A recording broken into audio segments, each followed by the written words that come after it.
वो रात्रि को सांझ ढलने के बाद भोजन नहीं करते और रात्रि रात्रि वो घूमते नहीं हैं। रात को जल्दी सो जाते हैं और सुबह हंसते चहचहाते हुए उठते हैं।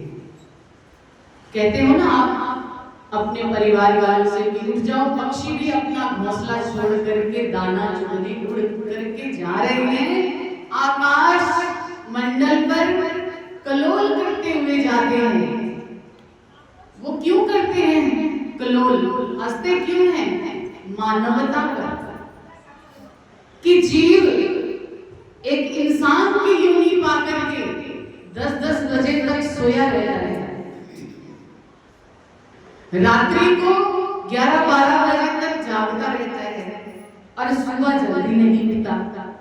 एक पक्षी हम सब पर हंसता है, कलोल करते हुए आकाश मंडल से जाता है कि देखो इन मानवों को, इंसान की योनि पाकर के भी क्या कर रहे हैं, समय को बर्बाद कर रहे हैं। रात्रि गरी गरी तक जागते हैं, भोजन लेट करते हैं, हजारों बीमारियां अपने अंदर पाल रखी है। कभी किसी पक्षी को देखा है वो बीमार हुआ?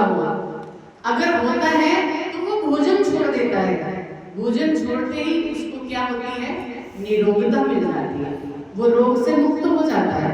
वैसे हमने कभी देखा नहीं कोई पक्षी बीमार हुआ, उनके कोई डॉक्टर होते हैं? किसी पक्षी को देखा है डॉक्टर के पास गए हुए? अपनी जिंदगी बड़े खूब आराम से जीते हैं, बच्चों को भी ठूस ठूस कर नहीं खिलाते, जितना उन्हें चाहिए उतना ही अपनी चोंच में लाते हैं और उतना ही उन्हें खिलाते हैं। अगर हम ज्ञान लेना चाहें तो एक पक्षी से भी ज्ञान ले सकते हैं कि उसका जीवन निरोगता को कैसे प्राप्त है।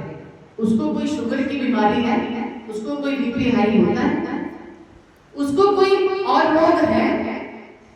नहीं, आकाश में उड़ता है मदमस्त होकर के।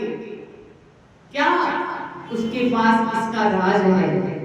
यही कि वो मानव से अलग है, नियम से बंधा हुआ है, जो नियम परमात्मा ने बनाया कि रात्रि को समय पर भोजन करो, सांझ ढलते ही भोजन कर लेना चाहिए, उसके बाद समय पर सो जाना चाहिए और सुबह 4 बजे उठ करके भजन अभ्यास में लग जाना चाहिए। यही हमारे जीवन को निरोगी बनाएगा। नहीं तो किसी को बीपी हाई की शिकायत है, किसी को शुगर हुई पड़ी है और कोई टेंशन से दवाइयां खा रहा है कि मुझे माइग्रेन हो गया है। ये सब क्यों है? हमारी अपनी ही वजह से।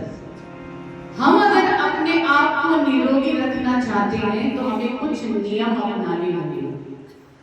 पक्षी भी हम पर हंसते हैं, इस बात को अगर हमने दिल पर लगा लिया तो हमारा दिल उसी से बदलना शुरू हो जाएगा। वो कहता है कि मैंने भी मनुष्य का शरीर पाया था, लेकिन मानव की तरह सोच होकर के बर्बाद कर दिया, अब फिर पक्षी बन गया और अब मैं अपना जीवन बर्बाद नहीं करूंगा, इसलिए नियम का पालन करता है, कम खाता है जितना उसे चाहिए। आप लोग कटोरा भर करके दाने फेंक दे, बाजरा फेंको, चावल फेंको, कुछ भी आप दाना डालो, उसको जितना चाहिए उतना ही वो लेगा, उतना ही लेकर के वो उड़ जाएगा, ज्यादा नहीं। लेकिन हमारी तो हाय हाय होती ही नहीं है, दिन रात उसी में फंसे पड़े हैं। ईश्वर जो हमें दे रहा है और जिससे हम लेने के काबिल भी नहीं, वो कृपा की दृष्टि हम पर गड़ाए हुए है, लेकिन फिर भी हमारा ध्यान उनकी तरफ नहीं जाता।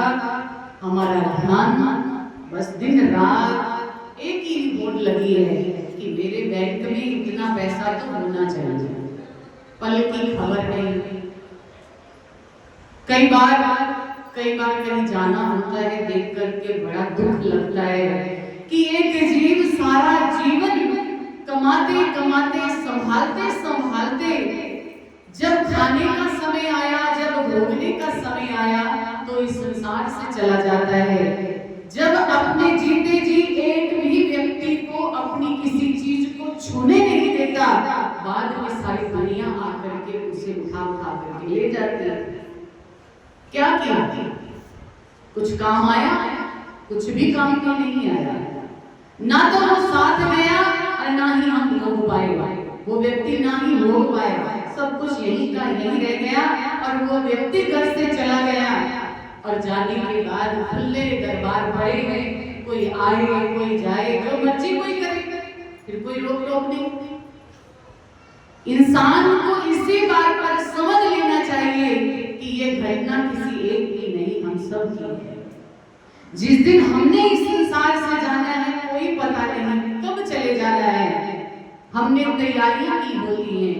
थोड़े दिन पहले आपने एक हादसा सुना, इस्माइलाबाद में 10 साल के बाद एक बेटा विवाह करने आता है और विवाह होने से पहले ही रात्रि कोई उसकी मौत हो जाती है।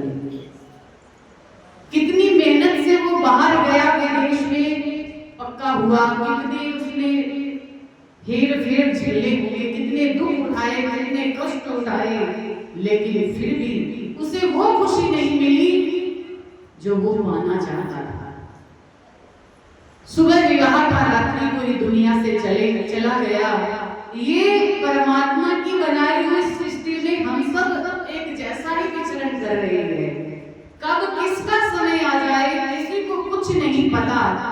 इसलिए हमेशा प्रभु के चरणों से जुड़े रहना ही हमारा परम धर्म है, हमारा कर्म है कि हम गुरुदेव के चरणों में जुड़ करके अपने जीवन को सफल बना लें।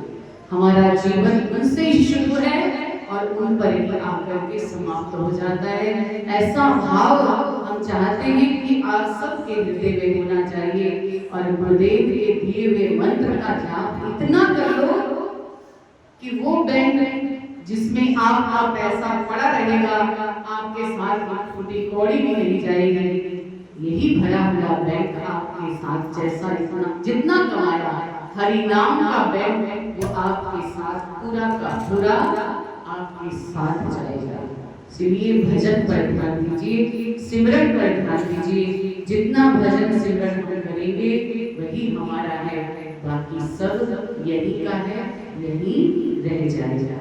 तो आइए, आज शुभ दिन संक्रांति, बैसाख